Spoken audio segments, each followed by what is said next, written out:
Good morning from Chiswick in London, and by the side of the glorious River Thames here at low tide, with Robert Leach. Robert, good morning to you. Good morning. And what a delightful spot you've arranged for us to meet. We're just here by the Fuller's Brewery. For those familiar with, I think it's the A4, you will know this very spot where the Fuller's Brewery.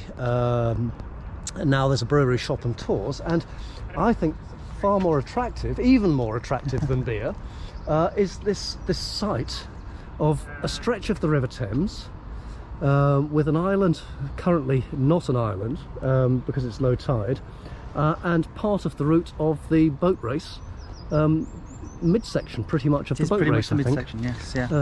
So we've got an area called Corney Reach up here, which before it became residential was the centre of boat building on the Thames. On the right hand side, I must learn how to zoom in on this thing.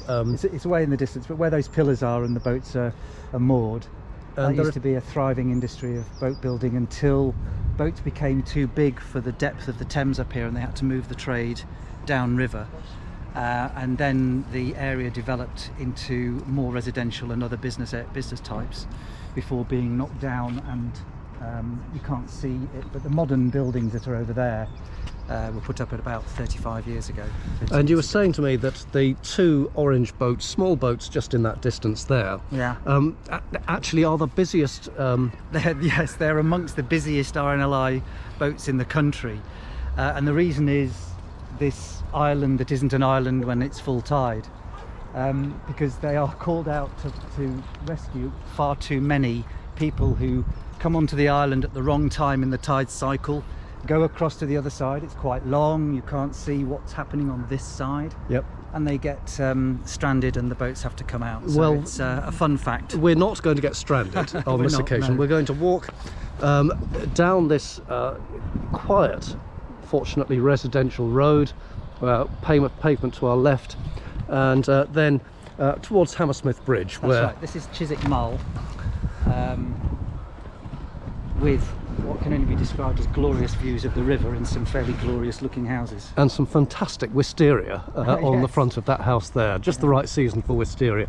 Now, Robert, we're not really here to talk about the Thames. No, that's true. Nor indeed wisteria.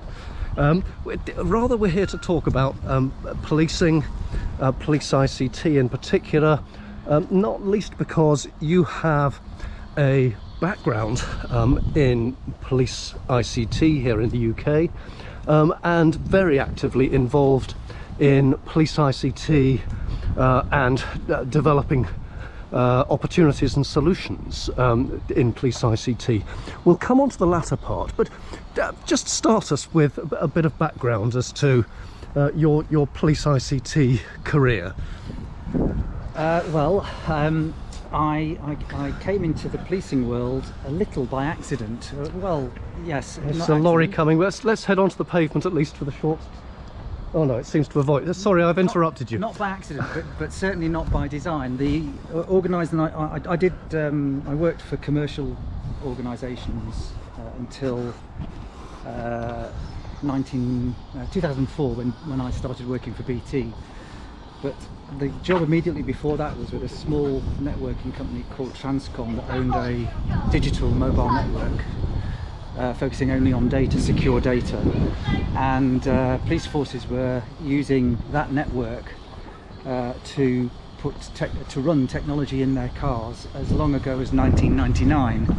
And in particular, the Met Police had 3,500 vehicles at that time kitted out with equipment, software and the network. The software being developed and provided through the company I worked for by APD, funnily enough, given that you were mentioning Mike Isherwood earlier on. Mike, who I saw yesterday in Hyde Park. So, and Mike was probably not around at the time, so this has got absolutely nothing to do with him. But I was the sales director at the company, and I had a very, very good lead on public sector, to the extent that I really didn't need to do anything in the public sector. He did it, and he had fantastic relationships with police forces, including the Met. A guy called David Lawford, who who was the finest, most decent chap I could ever imagine having in the team. However, he must have done something completely out of character, because there were some challenges with the Met at that time, between the Met and our organisation, and indeed between the Met and APD, and ergo our organisation APD.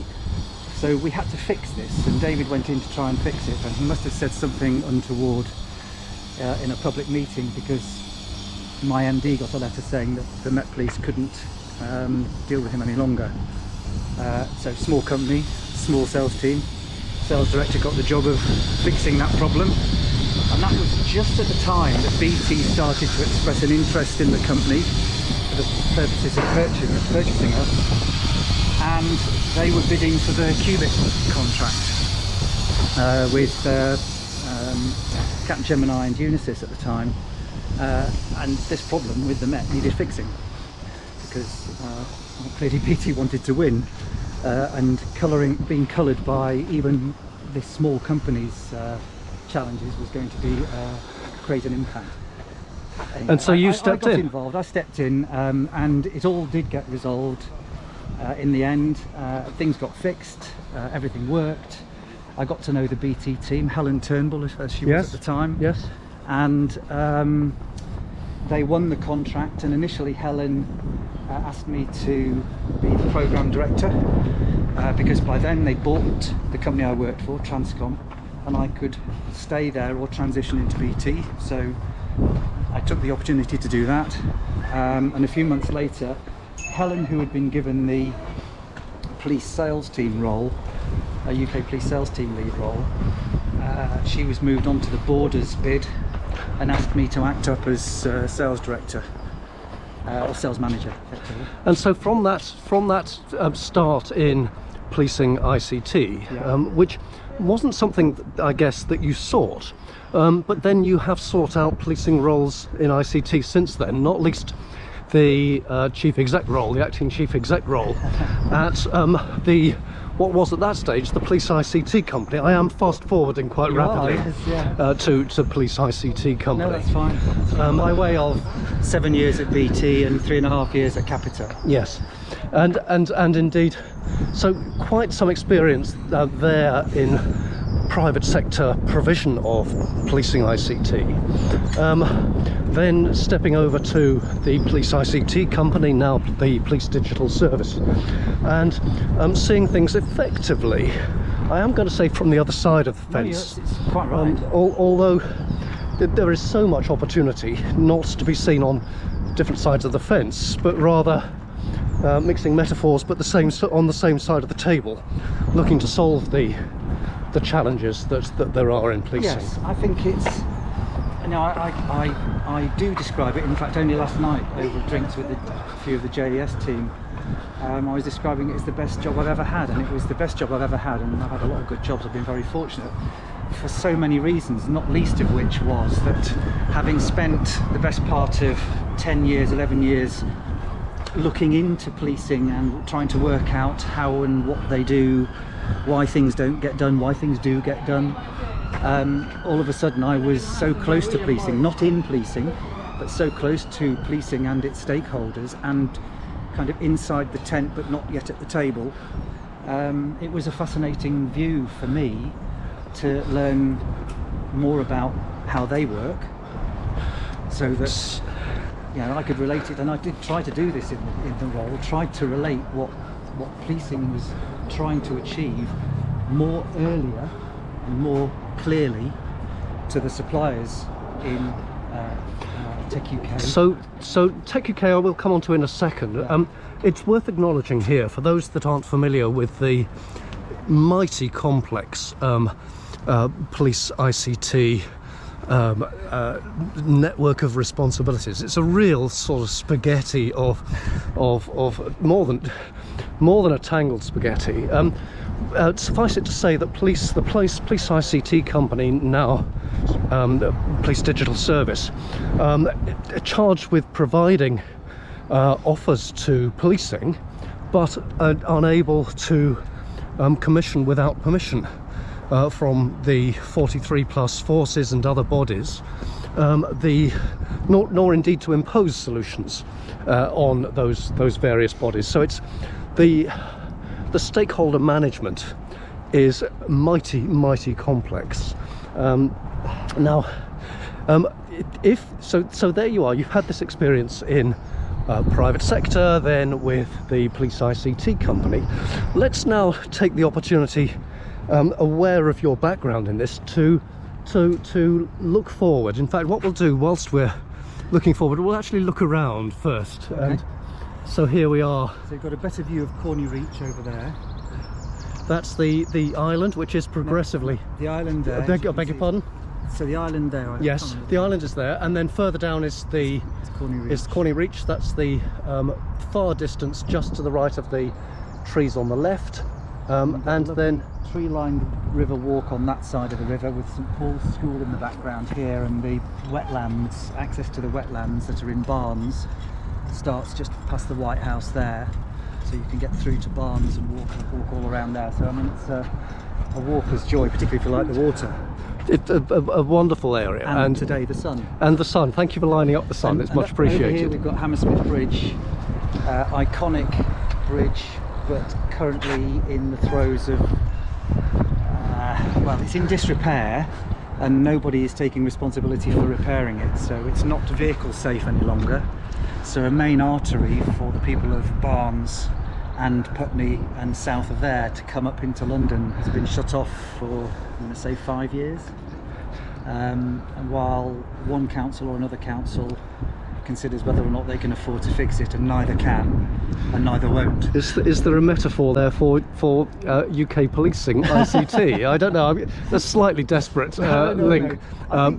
What I would say about policing ICT, and you mentioned it earlier on, that it's, you know, it can take quite a long time to get anything done, and 43 police forces and 9 regions and such a broad and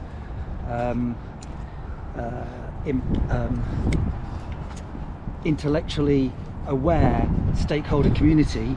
You'd have thought they would be able to do more things as a whole, but it's kind of an impossibility. You can't impose on local forces something that you devise in the centre. It was proven even when I was at Capita, and we provided a system that was ostensibly a national system, but by the time it was available, a third of the forces that had signed up to take it had gone their own way and developed something completely different and incompatible with what became the standard for only 2/3 of policing. So what I was going to say was that for me, the most signal event for the National Police Tech Council, the Police and Crime Commissioners Association, and policing generally, was the arrival in September 2016 of an agreement to do something that would be driven by the centre and would be made available to local forces. And I was privileged to be in that meeting with the National Police Tech Council at the same time with the then CEO of the ICT company, and we debated a dozen potential pieces of technologically led work and arrived at 3. I'd argued for 4 because I thought the network was very important, but that's by and by. We ended up with 3. And the 3 that we ended up with was the creation of Microsoft 365 for every police force, which in turn required federated identity in the cloud, which in turn the whole programme needed some sort of management operations centre to control it and secure it. And that project began when, I can't remember exact number, but it was less than 10 police forces were considering moving to Office 365 from Exchange.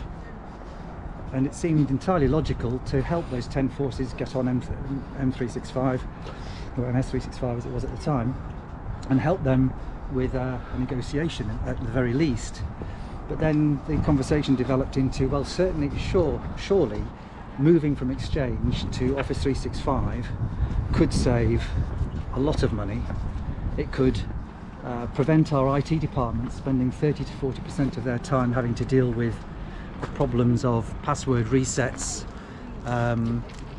We've got a car coming. Let's just head into this space just here for the moment, at least. The usual day-to-day problems that occur with an email environment that you have to run yourself. So keeping it up to date, making sure the servers are resilient and all that stuff. So there was definitely a savings potential. So the decision was made to go with these 3 ways, but not necessarily with every police force agreeing. So you had 10. We had 10 saying we want to effectively do on it. board. We had a number of CIOs in the room saying, well, if we're going to do this, then we're with you. But of course, you still need to get the approval from chief officers of the aims of the project. So it went through its normal processes, and it took a while to get to fruition. And I do remember when we got to, or rather the National Police Tech Council got to a planning stage, or an interim planning stage at least, they put out 4 phases of implementation, and of course the quarter of police forces that were in the 4th phase, almost to a 1, resoundingly objected to being last, without really knowing what they were going to be last for. I might say, but it was just the being last was not not first, but they would have liked to have had some degree of recognition of their importance by not being last. That's right. So, and of course that drove a behaviour. And the other key point about this was, yes, it was a centrally led, locally delivered technical programme to begin with, but as they built the implementation plan and more interest started to arrive, the link between business and technology became profound. Technical programs or projects that are led as technical projects don't always resonate with the chief officer teams. Now that is changing, and I would say that it's changed as a result of NEP being led as a business change program. It is a technical program, a technical project, but its ultimate aim is to make more effective the use of the police force's money, the police force's staff, the communications capability, the rich seam of so clear business benefits. So the technology there to enable and deliver the business benefits. Yeah, and I know that the NEP project has just come to an end, and I had hoped that NEP would be NEP, so National Enabling Programmes Phase 1, and they would now be talking about what other programmes we can initiate as NEP Phase 2 from the centre, with not necessarily everybody's agreement, but with the certain knowledge that doing it for the majority is better than not doing it for any. It's long been. My experience of policing now extends to 32 years. Plenty of occasions when the majority might feel that there's a particular route that would be in the collective interest, but it only takes 1 or 2 to dig their heels in to confound the whole programme. So that's the Microsoft 365 element. You mentioned 2 others plus 1 that didn't get through. Rather than necessarily go into those 2 or 3, let's, if we may, move on to what it is now that you are doing with suppliers and indeed policing itself to address some of the issues, to make the most of the opportunities that there are. I'm thinking of the techUK committee that you have been elected relatively recently to lead. So perhaps something about techUK. And then the committee that it is you lead. So techUK is an organisation that represents technology suppliers across all industries and types, with the single goal of giving them better engagement opportunities with their customers. I don't describe it as a trade body, but it is representing the trade of... It's of that nature. It's not a statutory body. It doesn't attract public money. No. It's supported by... Funded by its members. Yep. But listened to by government. And that's very important. Every major paper and many minor papers that come out from government agencies of all types arrive on the desks of the various teams in techUK, who go out to the suppliers on their various committees and beyond those committees for comment. It's like a routine part of the techUK world. to give the suppliers the opportunity to comment and critique and suggest. So let's come on to the specific. I always get wrong the specific name of the committee. It's the Security and Justice and Emergency Services Management Committee. I always go to call it the Policing Committee, which it isn't strictly speaking. But before we come on to that, again, I'm just going to scan round with Hammersmith Bridge just in the distance there, and a pier master's office just here, and some currently beached riverboats, residential boats by the look of it. Yeah, we've got we're coming up to a stretch of the Thames Wharf with Hammersmith Bridge in the backdrop, where there are 2 or 3 pubs, and many movies have got interviews or parts of them being played out in front of these pubs. So we'll get being one. We'll get a little bit of that James scenery. Bond, the latest James Bond movie has got Daniel Craig doing something down here. No filming other than our own that I'm aware of. Yes. So the Justice Emergency Services Committee has been long established. I've been involved in techUK since 2009, and I was on the committee. I've been on the committee since 2012, and I had a previous role as vice chair in 2014 to 16. But I was more than proud and privileged to have been elected by my peers in the industry to the role of the chair this term, which is 2 years. And just elected within the last handful of months. Yeah, it was in the elections were in January, and yes. I was appointed in February. So we've had 2 meetings since. And so your ambition for your 2 years as chair, then, what do you hope that, or what do you intend? I'm going to keep up the activities from Alan Fairley's chairmanship over the last 4 years, actually, for Alan, because over the 4 years, indeed over the time, we've been provocative. We've written papers to try and provoke debate and conversation with policing. As early as 2014, we wrote a paper on why national standards for technology. We'll just sit here for a moment so sorry, carry on. So why national standards are important, but the singular goal that I have, and we agreed it yesterday. We were talking about it yesterday with the team, is to create more value for our suppliers by getting our suppliers involved in more activities. And we've now got 20 organisations on the committee, organisations large and small. Suppliers, public sector as well? No, all suppliers, not public sector. Although we do have a close relationship with PDS, which I want to become more close, because Dave Jackson presented it to us yesterday. He's their business engagement director, ostensibly to engage with policing, with his team of engagement managers, as to what they're looking to do. But as we pointed out yesterday, a key tenet of the National Digital Strategy is to create a platform for suppliers to share their innovation with policing, so that policing can understand the art of the possible, etc., and to leverage and adopt, suppliers in a more pragmatic and contributory way. I'm not suggesting that that's not the case now, but I do think it needs a kick, it needs a start, and one of the other roles I have on interoperability, which we'll come on to, has begun to really leverage that philosophy. So with that in mind, we already have an interoperability working group working into the JESMC. JESMC being? That's the Justice Emergency Services Management Committee, the acronym. And we have a digital technology justice group who also report up into our JESMC. But as of yesterday, we've probably now got 8 or 9 different focus areas, and I remarked upon this earlier. It is not always the case that every member of the JESMC gets fundamentally involved in the work of the JESMC. I'm not trying to diss anybody here, but there are people in previous years who will join calls and just join calls.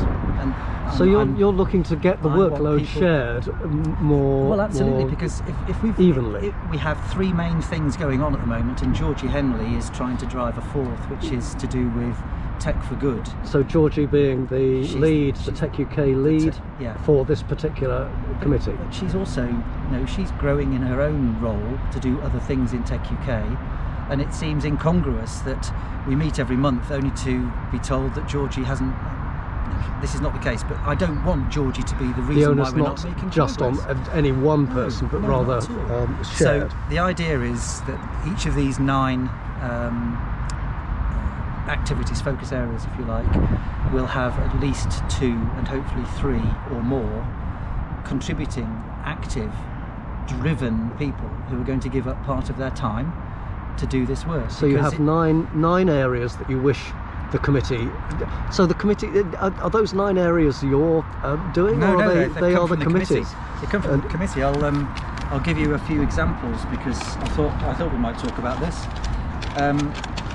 So we've clearly got a much more focused justice piece now than we have had in previous years. That's not for any particular reason other than our members have said we do justice as well, so let's do policing and justice as we're supposed to.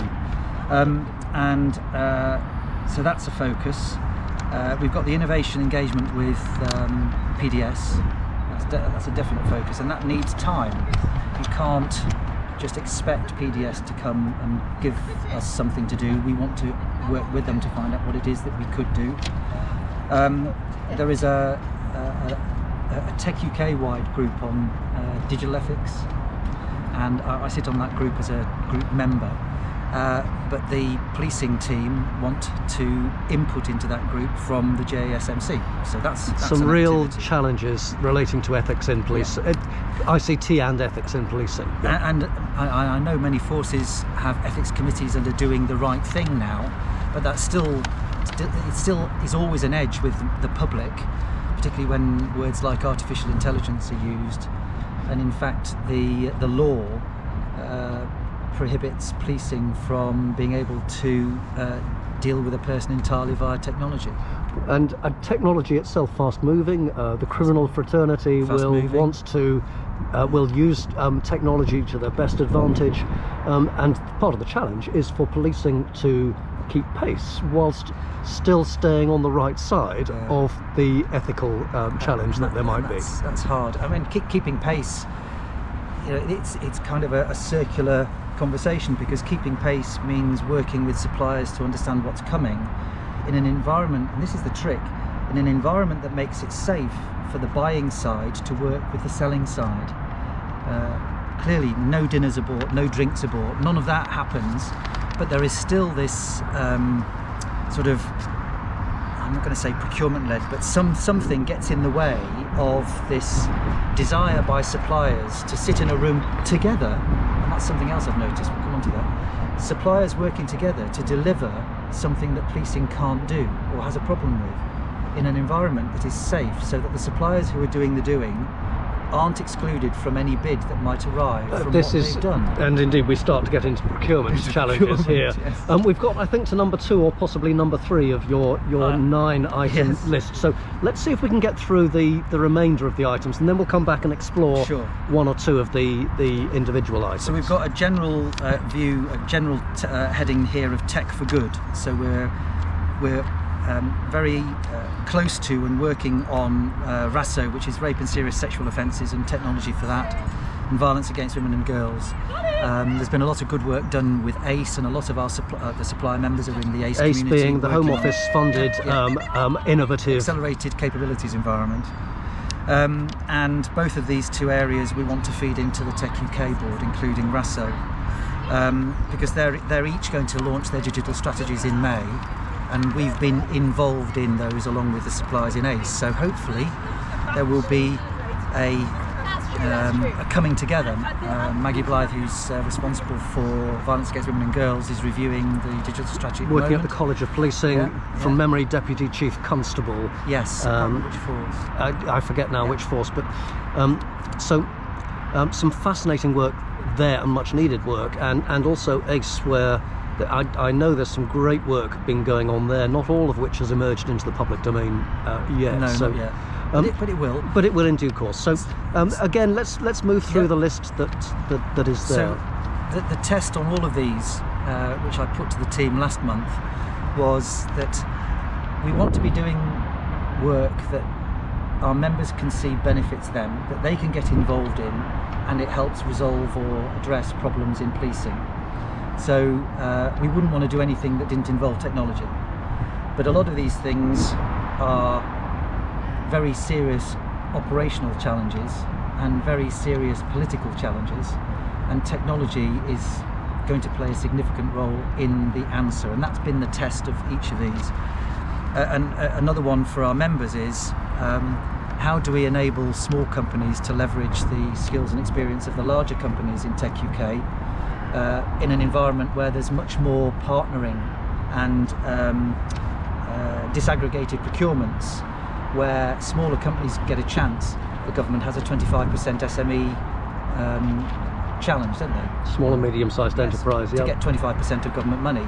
I'm not entirely sure whether that's right across the board happening, but I know it's definitely something that they want to have happen, and many SMEs still find getting into the justice and emergency services and just, you know, that whole system, it's a very high bar. There's a lot of challenges, not only with the structures in policing, but also with the propensity to maintain incumbency at the risk of trying new technology and new innovations. And that leads on to something that no doubt we'll talk about, which is where I come in with the consulting roles that I've been playing in. Then we come on to procurement. It's always been a bugbear, particularly for small to medium enterprise organisations. Contracts will come out with pages and pages and pages of terms and conditions. Yeah, you can effectively expect that. But many of the financially oriented terms and conditions on limited or unlimited liability, etc., will definitely put off the managing board of a small to medium enterprise, or the VC that's in charge or is funding the enterprise. And it actually, I've been in a number of companies where it's put off bidding within those organisations because of the almost ridiculous, I'm sure they're there for a reason, but the ridiculousness of the requirements to get in and do business with policing, as if a company is going to willingly, knowingly and wantonly go in and do work that is going to undermine the company or the organisation they're trying to help. And those penalties, though rarely do they happen, are assessed by the risk managers in the finance teams as risk, and therefore they don't get through the governance. It has for some considerable time struck me that procurement departments are highly risk averse, to the extent that it's excluding some significant business opportunity from being considered. So for example, through the frameworks that exist, without wishing now to get into the detail of that, the opportunity for SMEs to engage in friendly and constructive conversation with the larger organisations, that can bring together some team bids, not just of benefit to the small and large supplier, but also potentially to the wider community and policing itself. So we're looking at a mechanism to make that work. So rather than it being ad hoc, who a small to medium enterprise sales director might know, to actually have a published process and willing larger suppliers to call on as part of that process. So for example, we're recording this on a Wednesday.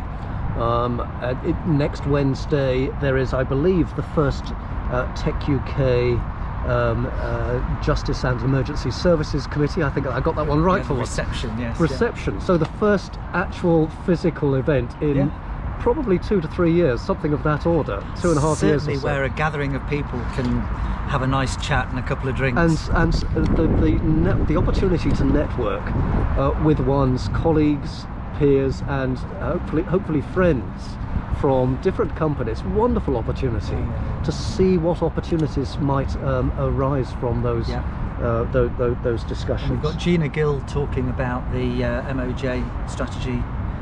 We've got Martin Hewitt speaking about policing. So Martin Hewitt is the MBCC lead. And Gina is from the Ministry of Justice, I believe. Yes. And we've got Georgie from techUK was telling me we've got about 25 people from within policing coming to the reception, and that's really very important. I mentioned interoperability earlier. So when you say from policing, that's from the stakeholder community, the people we're trying to sell to and work with. So it reminds me about the interoperability piece, which I'm involved in with Neil Beat as chair.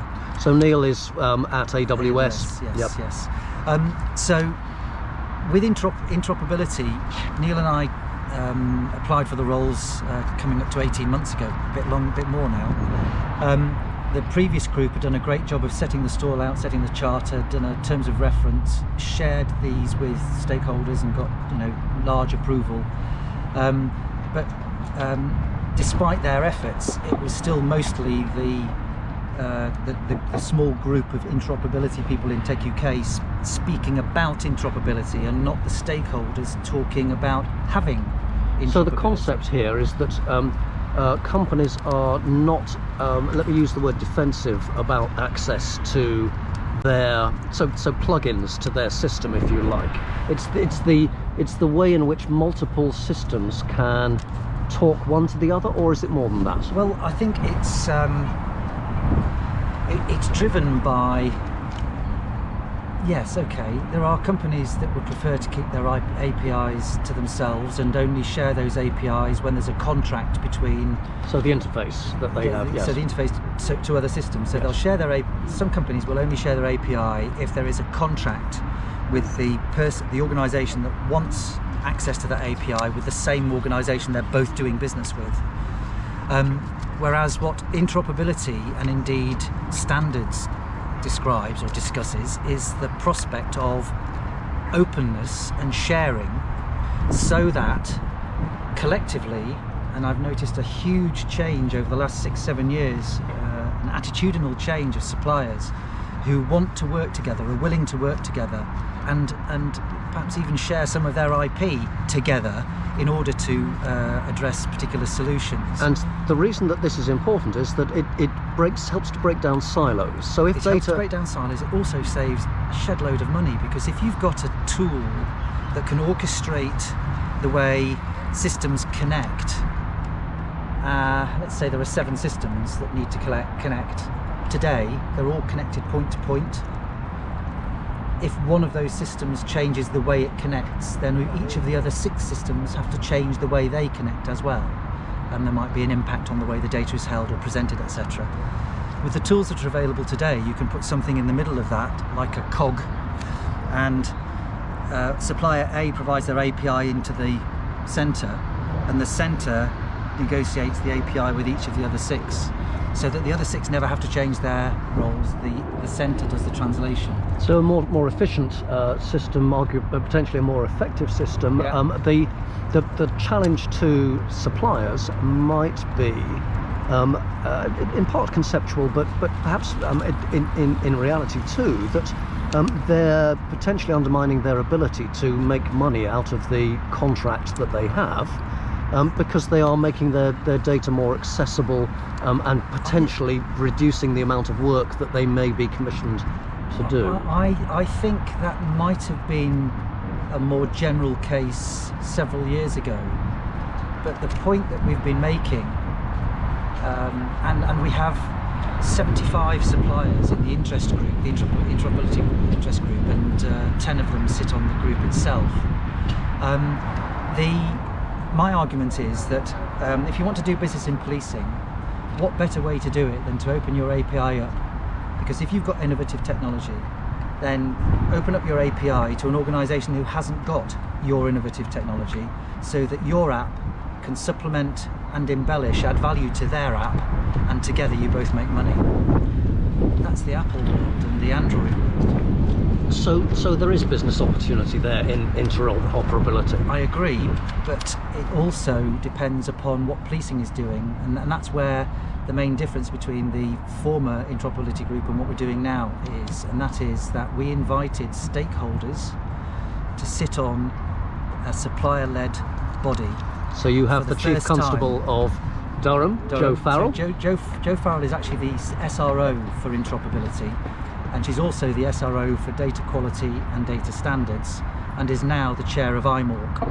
IMORC, I can't even begin IMORC is the Information Management and Operational Risk Coordinating Committee, which is the coming together of where operational policing needs IT and how IT can help operational policing, in short. I'm sure it's, there's more to it than that, I know because I was involved.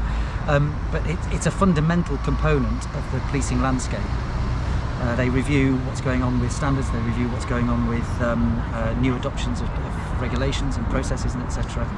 And Joe has been hugely supportive of this necessity to have interoperability standards and data quality all overseen by the same SRO, all always talked about in the same breath, because they are fundamentally all needing to come together to deliver this benefit of open integration, ease of integration, better value by multiplying the ability of two organisations by 1.5 or 2 because they come together, more than the 1.5 or 2 because they come together.